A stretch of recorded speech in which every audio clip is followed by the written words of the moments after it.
she crossed a cold stream in the forest and saw a door that no one was supposed to find. But what awaited her inside changed everything. Subscribe and write in the comments which city you are watching from. Kira had always believed that grief made people quieter, but she never expected it to silence entire weeks of her life. After her mother's funeral, conversations shrank to polite nods and unfinished sentences, and even her own thoughts became muffled, as if packed away into a box she refused to open. Every room in her apartment carried her mother's traces, books with folded corners, the faint scent of chamomile tea in the kitchen, a half-finished cardigan draped across the back of a chair. But nothing unsettled Kira more than the small wooden box hidden on the top shelf of her wardrobe, the one filled with her mother's letters, discovered only after the funeral. She had not touched it since. Something about it felt like a final conversation she wasn't ready to have. The need to leave the city came suddenly, a sharp impulse born not from restlessness, but from suffocation. One evening, after failing to fall asleep for the third night in a row, she opened a hiking app on her phone and scrolled blindly through routes without caring about distance or difficulty. She stopped only when she noticed a trail her mother used to mention in passing, an old forest path that lay far beyond the city's busy parks and weekend cabins. Kira didn't remember her mother ever taking her there, but the name of the trail sparked an odd familiarity. Without giving herself time to reconsider, she packed a backpack, a warm jacket, a thermos, a flashlight, a notebook she hadn't written in for months. As she zipped the backpack shut, she felt a strange pull toward that unopened box of letters, but she ignored it. She wasn't ready for that part yet. Morning came with a pale sun diluted by clouds, like light filtered through a dusty window. The air was cold enough to sting her cheeks when she left the apartment, and the city still smelled of wet asphalt from last night's rain. The drive out of town took less than 2 hours, but each passing mile felt like a slow uncoiling of the tightness inside her chest. Fields blurred past, then clusters of bare trees, and finally the dense edge of the forest, where the ground turned a deep mossy brown and the air grew damp. The moment she stepped onto the trail, she felt an immediate difference. This was not the polite, well-maintained forest meant for joggers and families. This one breathed in long, slow rhythms, as if waking from an ancient sleep. The canopy was thick, even in early spring, and faint mist wound between the trunks. Her boots sank slightly into soft soil, still heavy with recent rains. And for the first time in weeks, Kira felt something other than grief. An alertness, a subtle awareness that she was being watched, not by anything threatening, but by the forest itself, as though it recognized her. She walked slowly at first, letting her body adjust to the uneven terrain. Fallen branches snapped lightly beneath her feet, and the wind brushed through the treetops with a whispering sound that made her glance over her shoulder more than once. Birds sang unpredictably, almost cautiously, and she realized with a faint shiver that the deeper she went, the fewer birds she heard at all. Soon the forest's silence thickened around her, broken only by her footsteps and an occasional distant crack of wood. The deeper she moved, the more she sensed the weight of years pressing in from all sides. Hours passed more quickly than she expected.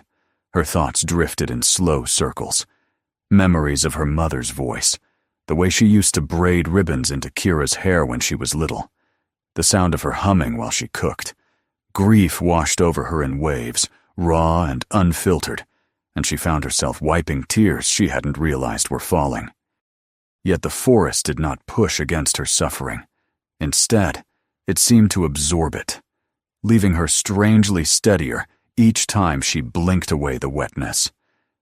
Eventually, the path narrowed so sharply that she wondered whether it was still a marked trail or an animal track.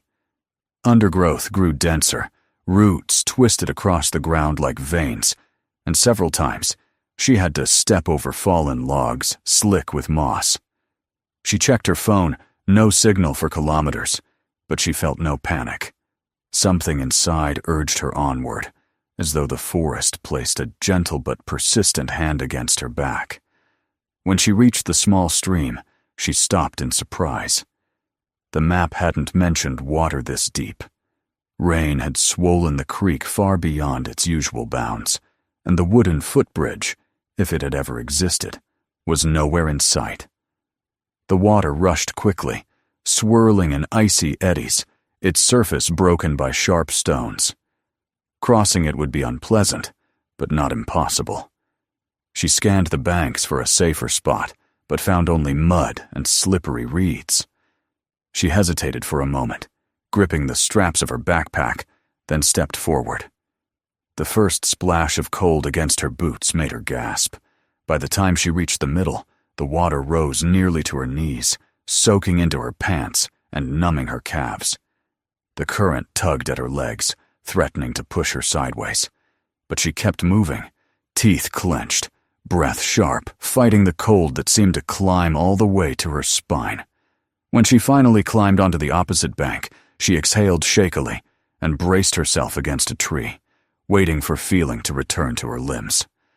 As she squeezed water from her pant cuffs, her eyes wandered across the muddy slope rising before her, and then froze. Something was wrong with the landscape. The bank should have been a blend of roots, stones, and wild plants. But there was a rectangular shape interrupting the natural chaos. At first she assumed it must be a fallen tree or a trick of shadows cast by uneven terrain. But when she stepped closer, squinting through the dim forest light, she realized the shape was too precise, too perfectly straight. And then she saw it clearly. A door. A real wooden door embedded into the earth. She straightened slowly, heart beating hard and fast. No sense of logic explained what she was seeing.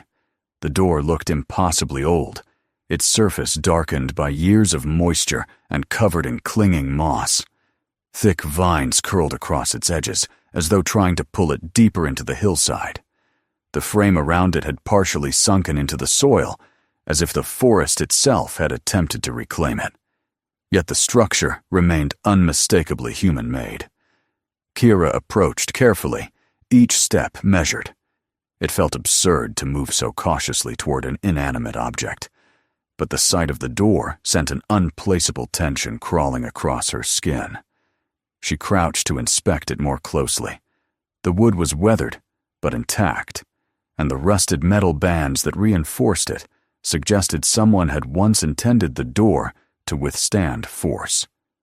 She brushed away a patch of moss with her fingertips, revealing a round iron lock plate beneath, and that was when the breath caught sharply in her throat. Etched into the corroded metal was a small circular symbol, crossed by thin radiating lines. Her mother's symbol, not merely similar, identical. Kira staggered back a step as the world seemed to tilt. She had seen that symbol on her mother's journals, on the corners of envelopes, even on little notes tucked into her birthday gifts. It had always seemed like some personal doodle, a meaningless habit. But seeing it here, carved into the lock of an ancient door, hidden in a forest miles from anywhere her mother should have been, made her feel suddenly weightless, unmoored. A cold shiver ran down her arms. She turned in a slow circle, expecting she didn't know what. Someone watching her? A sign she had wandered into private property? But the forest remained utterly still, blanketed in its eerie silence. When her gaze fell to the ground again, it landed on something pale, half buried in the wet soil. She frowned and bent down. Gently lifting the object, she brushed away the dirt and her hands began to shake. It was her mother's silver brooch, the very brooch that had gone missing a year ago, the one they had searched for repeatedly in their apartment. Kira recognized the delicate filigree pattern as clearly as her mother's handwriting. Her stomach tightened painfully. This couldn't be real. There was no explanation. none she could accept without unraveling entirely. The brooch had been lost in the city, not in a forest her mother never should have visited. Unless she had been here. Unless she had wanted Kira to come. Kira's breath trembled as she closed her fingers around the brooch. She felt as though she stood at the edge of something vast and hidden, something her mother had kept buried beneath years of silence. The door loomed before her, dark and unmoving, but no longer merely an oddity. It felt like an invitation, or a threshold. Her instincts warred violently inside her, one urging her to turn back immediately, the other urging her forward with a pull almost magnetic. Her legs felt weak, but her hand rose on its own, reaching toward the door. She touched the cold metal of the lock plate, half expecting the door to shock her or crumble. Instead, it shifted. The wood groaned softly, and the door opened with such unexpected ease that Kira stumbled backward. A gust of cold, stale air flowed out, carrying with it a faint scent she recognized instantly. Dry herbs, the kind her mother always stored in little cloth sachets. The darkness beyond the threshold seemed alive, layered, ancient. For a long moment she stood frozen, the brooch digging into her palm. She could still feel the chill of the stream on her legs, but it was nothing compared to the chill creeping through her chest. She thought of the letters waiting in the wooden box, the ones she couldn't bring herself to read. She thought of her mother's strange, unfinished sentence the week before she died. If you ever find something that feels familiar, don't be afraid of it. Kira inhaled slowly, feeling the cold air from the darkness brush against her skin. Then she stepped forward, crossing the threshold into the underground room hidden beneath the forest floor. The darkness closed around Kira like a second skin, soft but consuming, swallowing the last traces of daylight that lingered behind her. For a moment she simply stood still, listening to the door's final whisper as it sealed shut. Instinct made her reach back, pressing her palm to the wood, but it was cool and unmoving. She wasn't trapped. She could leave whenever she wished.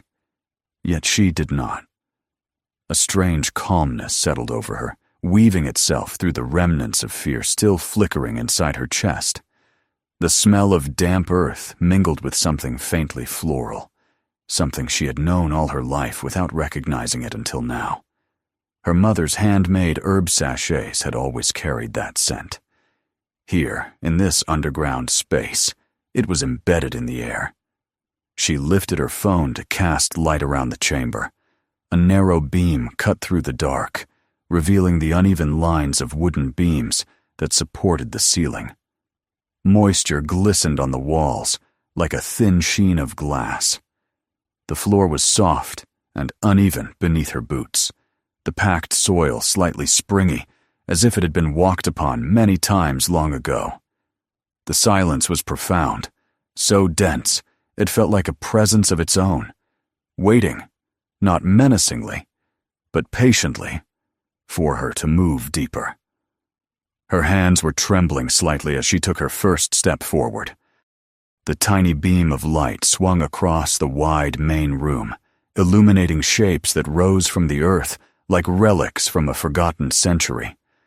A long, scarred table dominated the center, its once smooth surface warped by years of humidity. A bench beside it had collapsed inward, one leg missing, and pieces of old tin dishware lay among the debris. A set of shelves clung stubbornly to the far wall, crowded with dusty jars, cracked bowls, and cloth bundles tied with frayed strings. The space looked abandoned, but not dead. Something about it felt paused, waiting for the next chapter of its existence to resume. Kira walked slowly around the table, letting her fingers drift across the splintered wood. She imagined women sitting here decades ago, perhaps whispering in frightened voices or sharing quiet moments of safety. She imagined someone lighting a lantern in this very spot, warming their hands against its glow. The idea that her mother had once walked these same paths filled her with a sensation that was equal parts wonder and ache.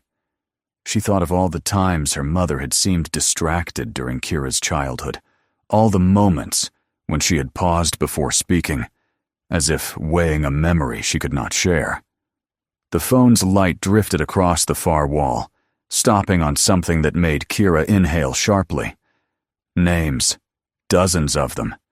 Some carved deeply into the wooden support beams, others scraped directly into the packed earth with knives or fingernails. She stepped closer, lifting the phone higher. Each name was distinct. Marina, Sonia, Helen, Agnesa, Vera. Some were dated, though many were not. The further she looked, the older the inscriptions seemed, some nearly eroded by time. Her stomach clenched when she saw one name she recognized.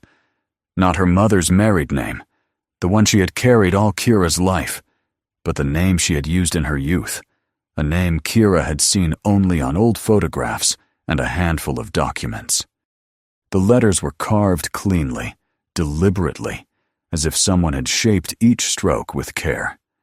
Her vision blurred for a moment, tears threatening, and she reached out to touch the carving. Her fingertips tingled as they passed over the grooves, connecting her physically to a woman she suddenly realized she had barely known at all. Her mother had been here. Not recently, at least. Not when she carved this, but at some time before Kira was born. That realization hit her with unexpected force. Her mother had carried an entire life that Kira had never glimpsed, a life shaped by shadows and purpose, by fear and courage. And for reasons she could not yet understand, she had kept this world hidden. Kira lowered her hand and stepped back, trying to steady her breath. Her eyes drifted downward, catching on something near the base of the wall. A faint mark in the soil, a footprint, small and narrow. Not fresh enough to be new, but not old enough to be decades past. The soil around it had dried slightly, the edges still recognizable. Whoever had left it had been here within the last few months. Her chest tightened. Her mother had been alive then. Swallowing hard, she moved deeper into the room, exploring the shadows that clung to its corners. She scanned the shelves, noticing the remnants of preserved food. Jars filled with cloudy liquids, tins sealed with rusted lids. A glass jar held dried roots that had crumbled into brittle fragments. Another contained what looked like pressed flowers, now pale and almost ghostly. She touched one of the cloth bundles. It yielded under her fingers, filled with something soft and fibrous. Her mother might have handled these same objects. Perhaps she had packed the bundles herself or sorted through the jars. Her light landed on a small tin cup resting on one of the shelves. Dust coated its edges, but when she lifted it, she noticed faint fingerprints on the handle, as if someone had held it after wiping it clean. The thought sent a sharp twist through her chest. Her mother had touched this cup, placed it here, perhaps drunk water from it. That single detail brought her mother's presence into the room with visceral clarity, making the space feel warmer and more intimate.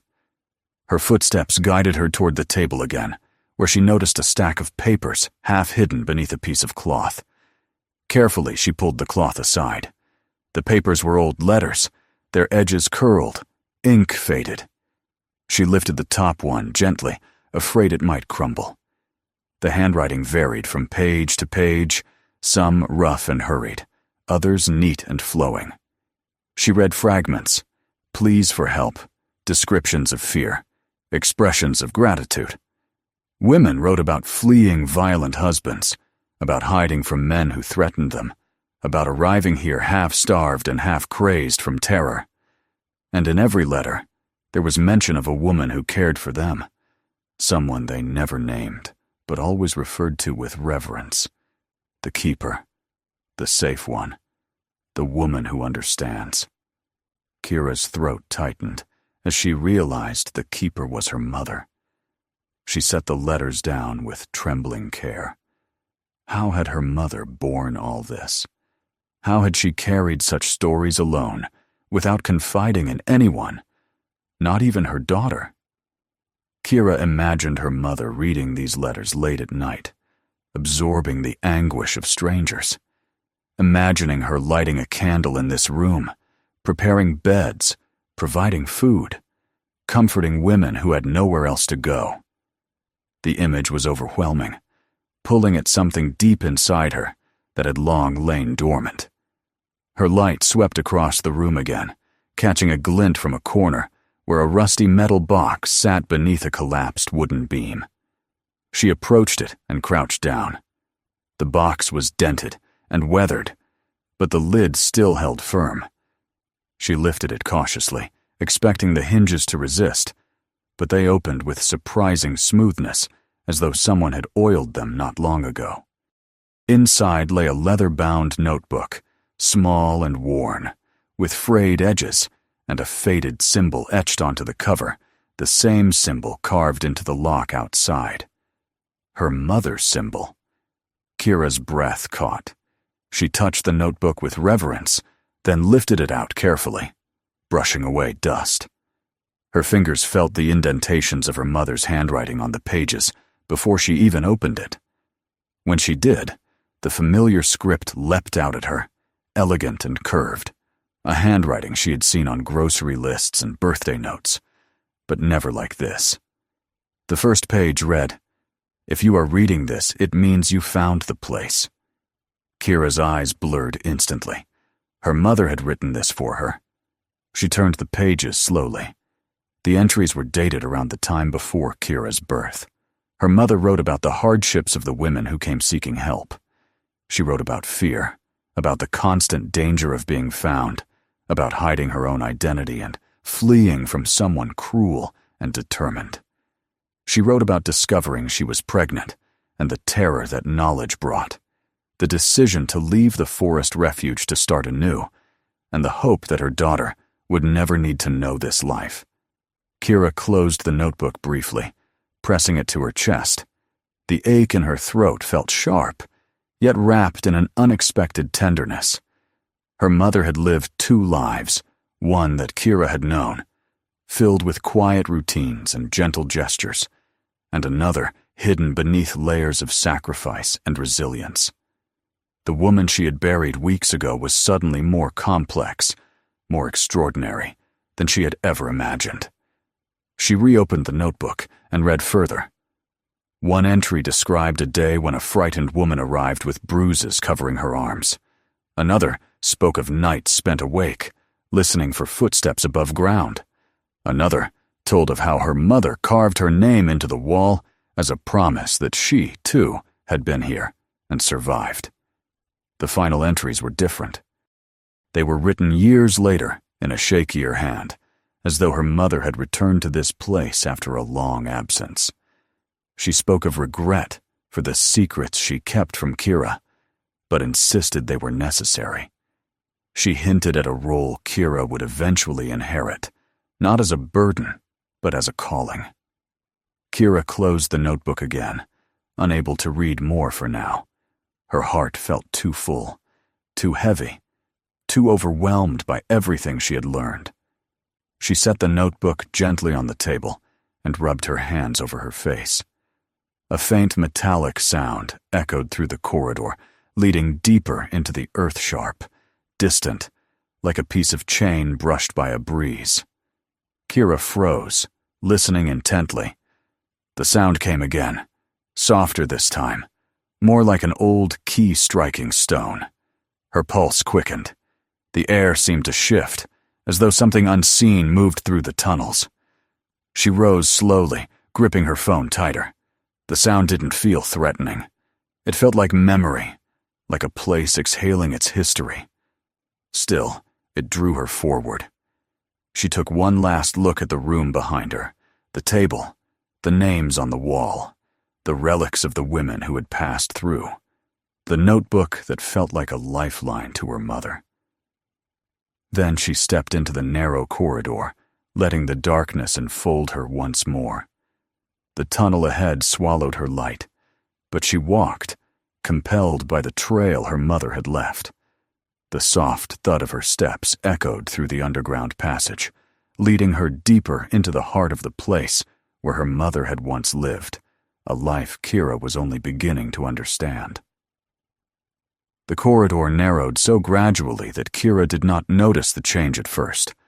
Only when the wooden beams above her head dipped low enough that she had to bend slightly did she become aware of how much deeper she had wandered into the underground structure. The air grew cooler, carrying with it a faint mineral scent, and the walls transitioned from rough earth to a more compact clay, smoothed in some places by human hands long ago. Her footsteps sounded different here, softer, swallowed instantly by the tight space. It felt like walking inside a lung that had not breathed in years. The faint metallic echo she had heard earlier no longer repeated itself, but the memory of it hung in her mind, guiding her forward, with a pull she didn't entirely understand. Her phone's flashlight beam wavered across the corridor, illuminating small details that told pieces of forgotten stories. An old hairpin rusted nearly black, a strip of fabric caught on a splintered beam, a handprint preserved in dried clay.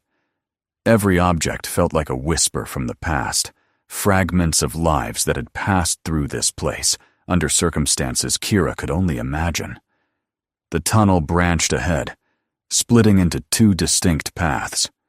One veered slightly upward, its ceiling punctuated by what looked like tiny ventilation slits where cold air drifted through in faint currents.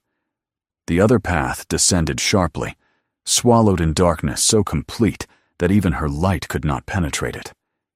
She hesitated, torn between the two, but the tunnel on the left, the one with the ventilation slits, felt alive somehow, as if the air it carried had been touched more recently.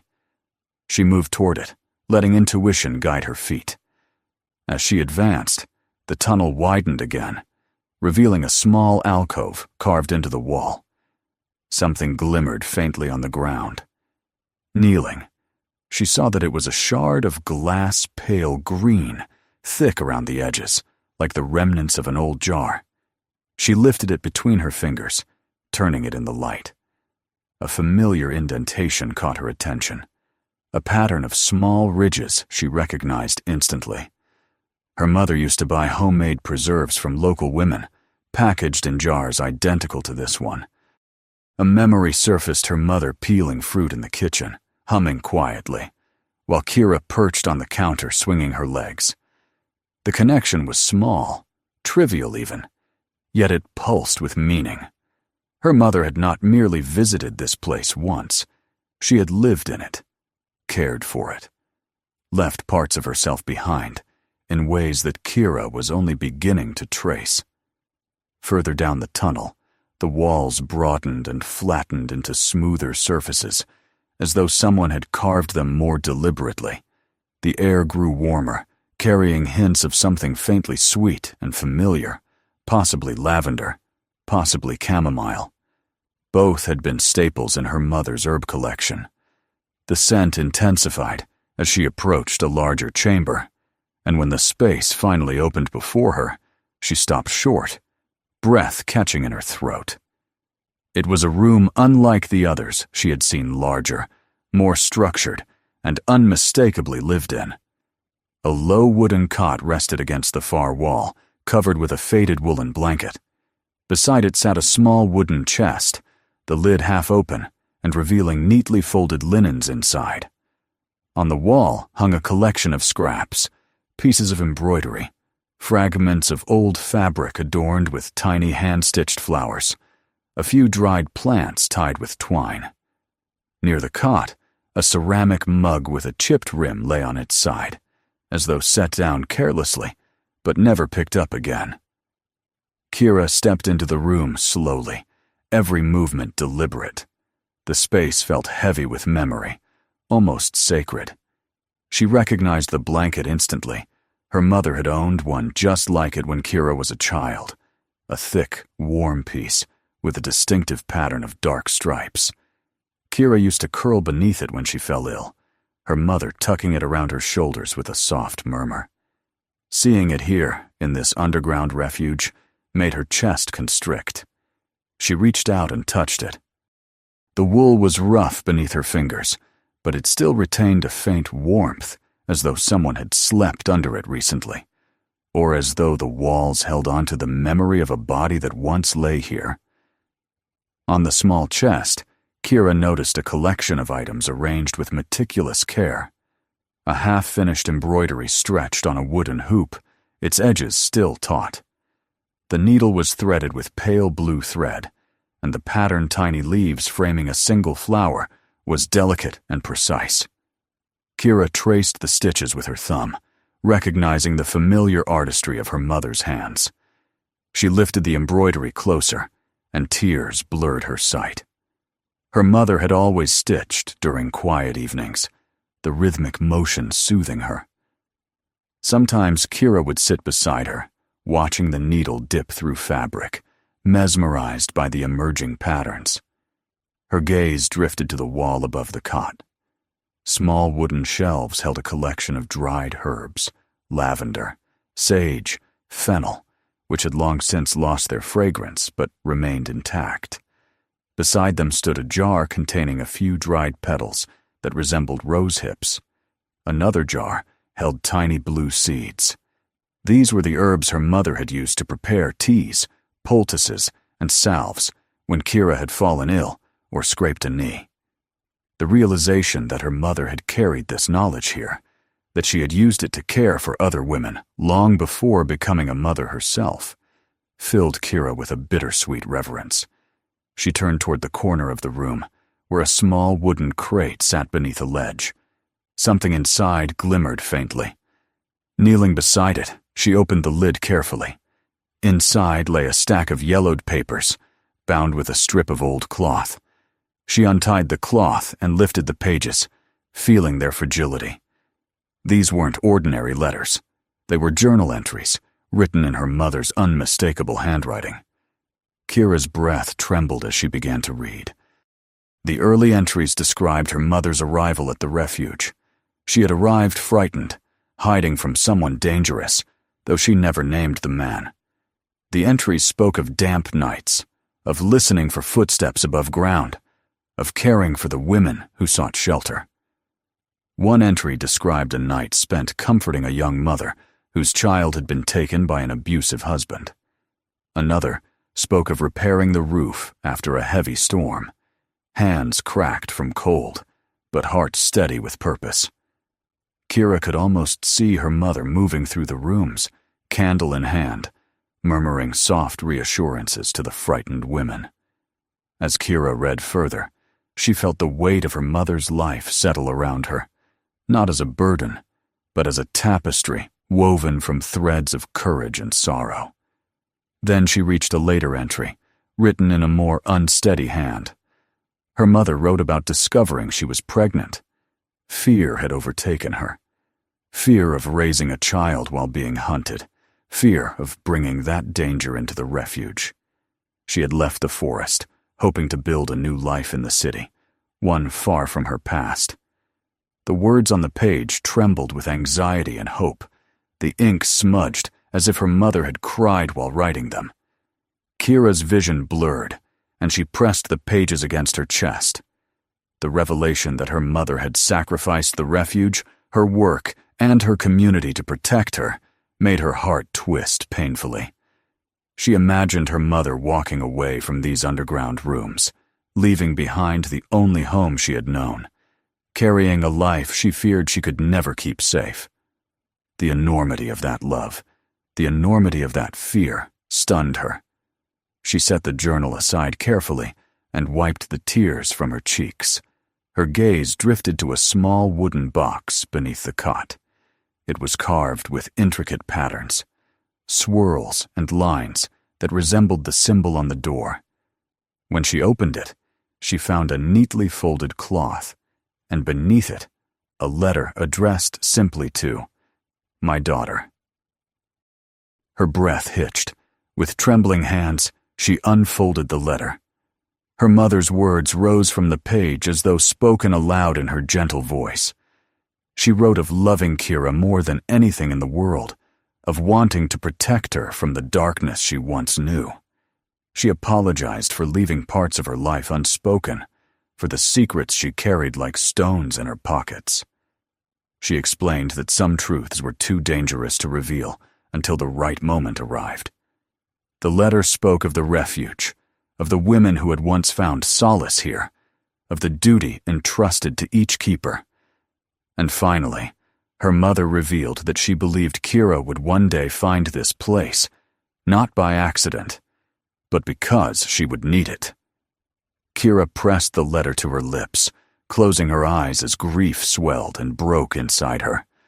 She felt her mother's presence so vividly that the underground chamber seemed to pulse with warmth. She whispered a shaky, "Thank you," her voice echoing faintly against the walls. Gradually, she gathered herself and rose to her feet. The room felt different now, infused with purpose rather than mystery. She walked toward a narrow passage at the back of the chamber.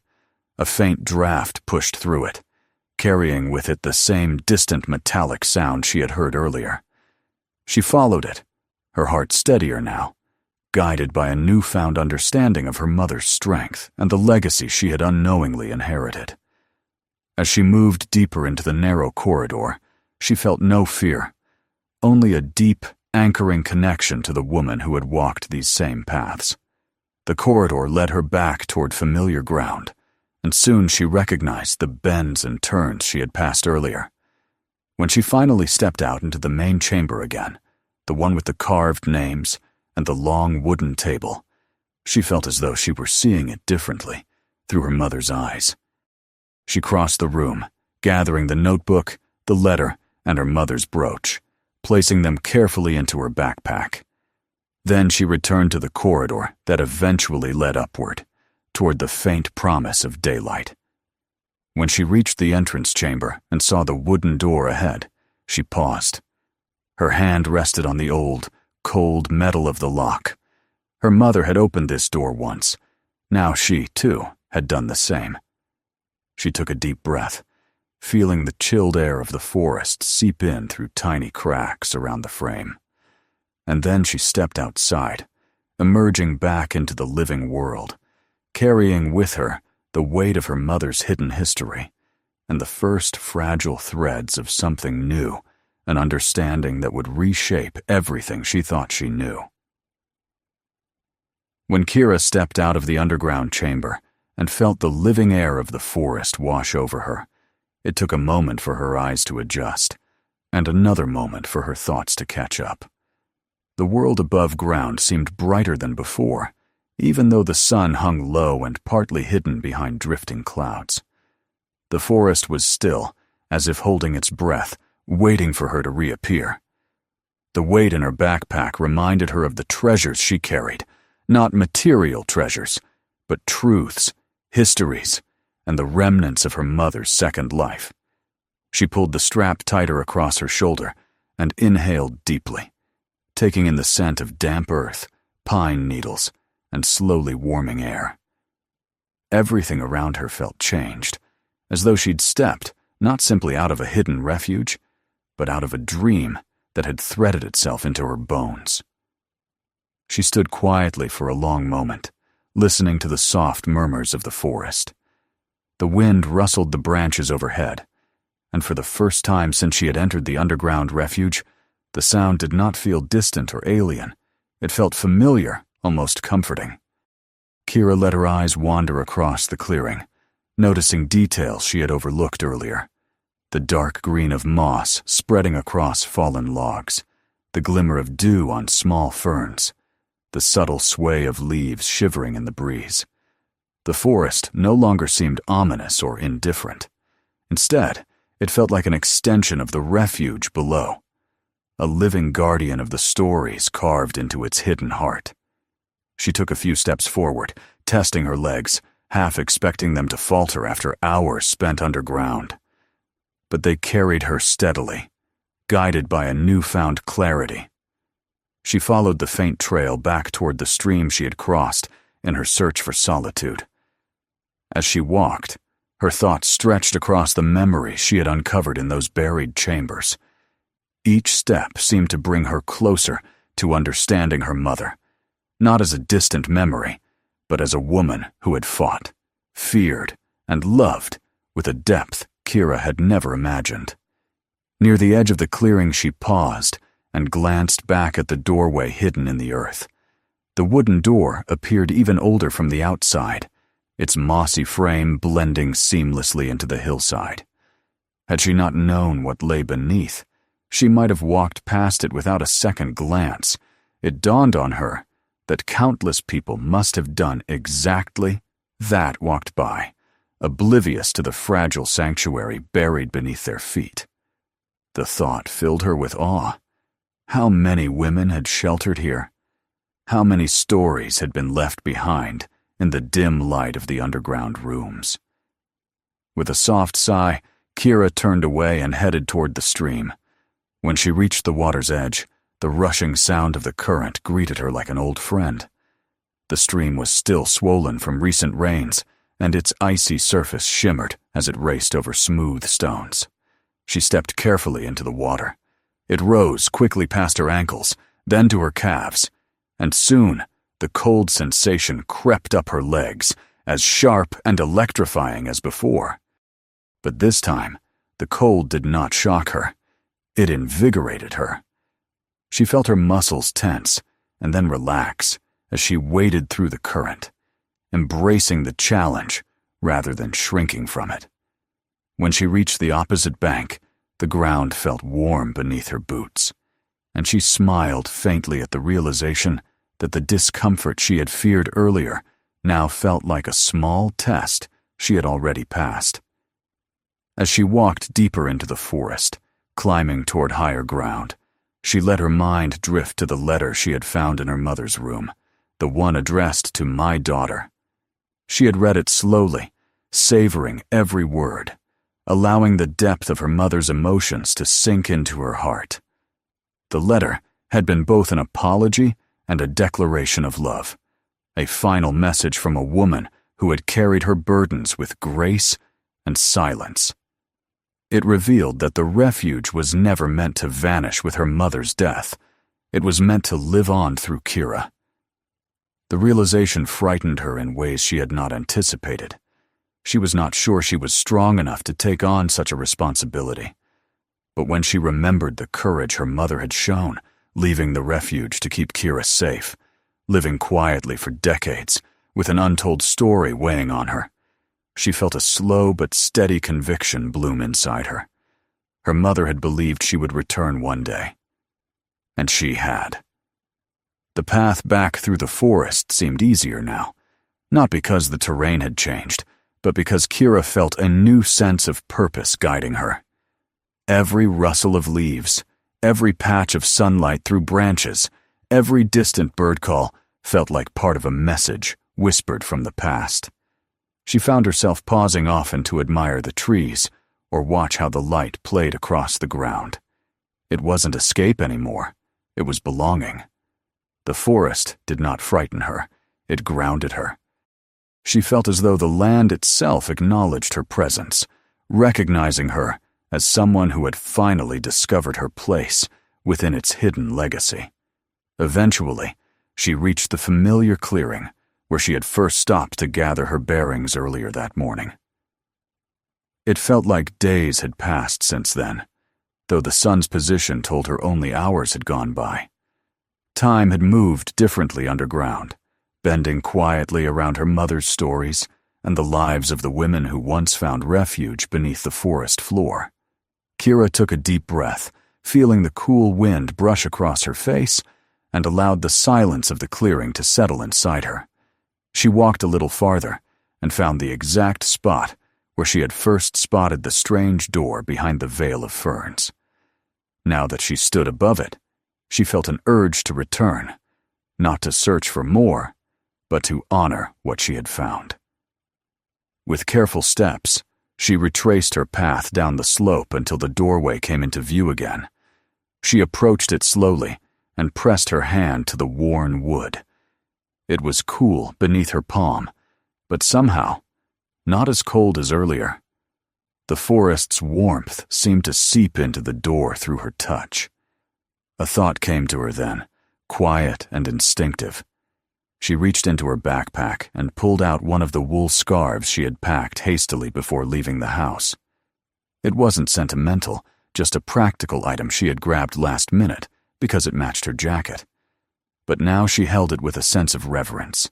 She folded it neatly and laid it gently at the base of the door. A parting gift for the next woman who might find her way here. A gesture of comfort, a small thread in the long tapestry of refuge keepers. Her mother had left things behind for her. Now she would do the same. As Kira stepped back, a soft gust of wind brushed across her ears. It carried with it a faint echo, so subtle she wondered if she imagined it. It was not a voice, not truly, but something reminiscent of her mother's presence. The softness of her humming, the warmth of her laugh, the steady rhythm of her breath when Kira fell asleep beside her. Kira closed her eyes and let the feeling settle deep within her chest. When she opened them again, the forest seemed to shimmer slightly, as though seen through a thin veil of memory. She exhaled and began walking away from the door, heading back toward the trail. With each step, she felt her posture shift. Her shoulders lifted, her spine straightened, and a new steadiness rooted itself within her. She no longer felt like someone drifting without direction, suffocating under the weight of unspoken grief. Instead, she felt like someone stepping into the truth of who she was meant to become. Her mother had given her life once at birth, and a second time through the stories buried beneath the forest.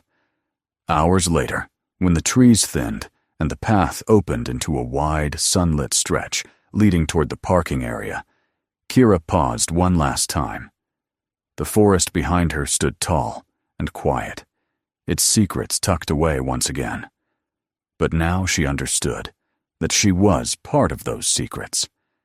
She carried them not as burdens, but as gifts.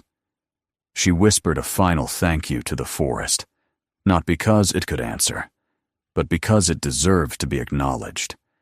Then she stepped forward, knowing deeply and irrevocably who she was. She was her mother's daughter. She was the next keeper. If you want more stories like this, hit subscribe. Watch the next videos and share this one with someone who needs to see it.